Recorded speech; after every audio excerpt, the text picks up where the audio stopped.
আসসালামু আলাইকুম। আজকে আমি আপনাদের সাথে শেয়ার করব রাঁধুনি রেডিমিক্স চটপটি মশলা দিয়ে খুবই মজার একটি চটপটি রেসিপি। মাত্র 15 মিনিটেই এটা ঘরে সুন্দরভাবে তৈরি করে নিতে পারবেন। বাসায় যদি এত হেলদি ওয়েতে মজা করে চটপটি রান্না করা যায়, তাহলে বাইরে কেন খেতে হবে?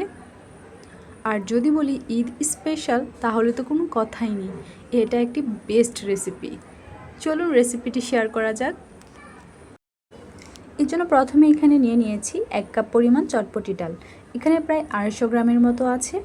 ভালোভাবে পানি দিয়ে এটাকে ভিজিয়ে রাখবো প্রায় 4 ঘন্টার জন্য। হাতের কাছে যদি সময় না থাকে সেক্ষেত্রে কিন্তু আধা ঘন্টা সময় নিয়েও এটা ভেজালেই হবে, তবে হালকা কুসুম গরম পানি দিয়ে ভিজিয়ে নেবেন। ঠিক 3-4 ঘন্টা পর যখন এটা ফুলে ডাবল হয়ে যাবে তখন এটাকে সেদ্ধ করতে বসিয়ে দিব। আর এখানে কিন্তু আসল টেকনিক, এটাকে সেদ্ধ করব মাত্র 15 থেকে 20 মিনিটে। এই জন্য এখানে দিয়ে দিব 1 চা চামচ পরিমাণ বেকিং সোডা, হাফ টেবিল চামচ পরিমাণ লবণ আর 1 চিমটি পরিমাণ হলুদ। আর যেরকম ডাল নিব তার ডাবল পানি দিয়ে এটাকে বসিয়ে দিব সেদ্ধ করার জন্য। আর তার সাথে দিয়ে দিব 2টা আলু। একসাথে করে এটাকে ভালোভাবে সেদ্ধ করে নিব। 15 থেকে 20 মিনিট সময় লাগবে।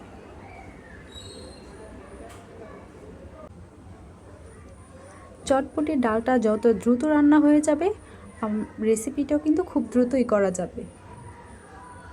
আগে কিন্তু বেকিং সোডা ছাড়াই সেদ্ধ করতাম প্রায় অনেকটা সময় নিয়ে। এখন কিন্তু মাত্র 15 থেকে 20 মিনিটে ঠিক এরকম হয়ে যাবে। পুরোপুরি ডালটাকে গলানো যাবে না, তাহলে কিন্তু পারফেক্টলি টেস্টটা পাওয়া যাবে না। যে আলু 2টা নিয়েছিলাম এগুলোকে উঠিয়ে নিব। আর চটপটি কিন্তু গরম গরম পরিবেশন করতে বেশি ভালো লাগে। ঠিক এভাবে আলুটাকে ভেঙে এর মধ্যে দিয়ে দিব।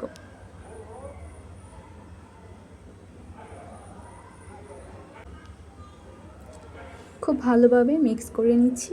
এখন আমি টক তৈরি করার জন্য এখানে কিছু তেঁতুল নিয়েছি।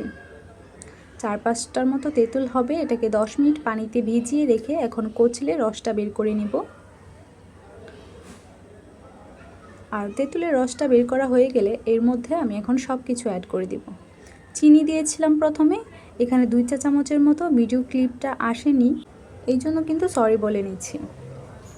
আর যে তেঁতুলের রসটা নিয়েছিলাম এটা অল্প অল্প করে দিব আর বুঝে নিব যে টকটা কীরকম হবে। তারপর চটপটি মশলা দিয়ে দিয়েছি এখানে 2 টেবিল চামচ পরিমাণ।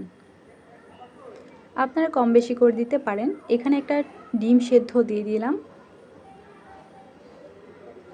এই পর্যায়ে কিন্তু লবণটাও টেস্ট করে দেখে নেবেন। এখন আমি এটাকে সার্ভ করে নিব।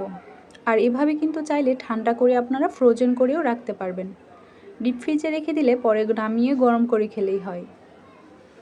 এখানে আমি পরিমাণ মতো তেল দিয়ে কিছু ফুচকাও ভেজে নিব।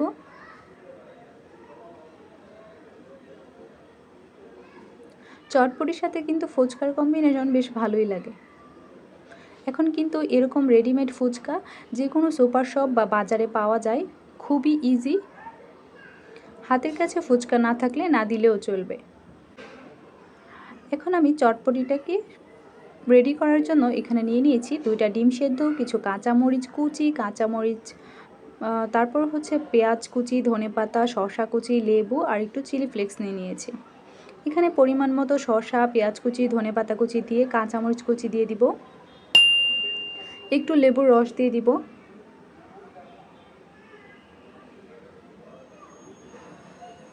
তার সাথে দিয়ে দিব কিছু ফুচকা ভেঙে। আর যে ডিমটা নিয়েছিলাম এটাকে ঝুরি করে ভালোভাবে সুন্দর করে ডেকোরেশনের জন্য দিয়ে দিচ্ছি এখানে। ডিমটা দিয়ে উপরে কিছু চিলি ফ্লেক্স দিয়ে দিচ্ছি সৌন্দর্যের জন্য, আর তার সাথে টেস্টও ভালো আসবে, ঝালও হবে। এই তো আমার চটপটি ডেকোরেশন করা হয়ে গেছে। খুব সহজে এখন বাসায় বানিয়ে নিতে পারবেন রেডিমেড রাঁধুনি মশলা দিয়ে পারফেক্ট স্বাদের চটপটি। এত মজা করে যদি বাসায় বানানো যায় তাহলে বাইরে কেন খেতে হবে? বাইরে খাওয়ার কারণে বিভিন্ন ধরনের সমস্যা তৈরি হচ্ছে। ফেসবুক স্ক্রল করলেই দেখা যায় কত ধরনের সমস্যা বাইরের স্ট্রিট ফুডে। খুব সহজে এখন মাত্র 15 মিনিটে ঝটপট বানিয়ে নিন দারুণ মজাদার চটপটি। অবশ্যই কমেন্ট করে জানাবেন যে চটপটিটা দেখতে কতটা লোভনীয় হয়েছে, কেমন হয়েছে। বাসায় অবশ্যই ট্রাই করবেন। ভালো লাগলে অবশ্যই আমার চ্যানেলটি সাবস্ক্রাইব করে দিবেন। অবশ্যই সুন্দর একটা গঠনমূলক কমেন্ট করে দিবেন, এতে করে আমি ভিডিও বানাতে খুব উৎসাহ পাই। তো আজকের মতো এখানেই শেষ করছি। ধন্যবাদ সবাইকে।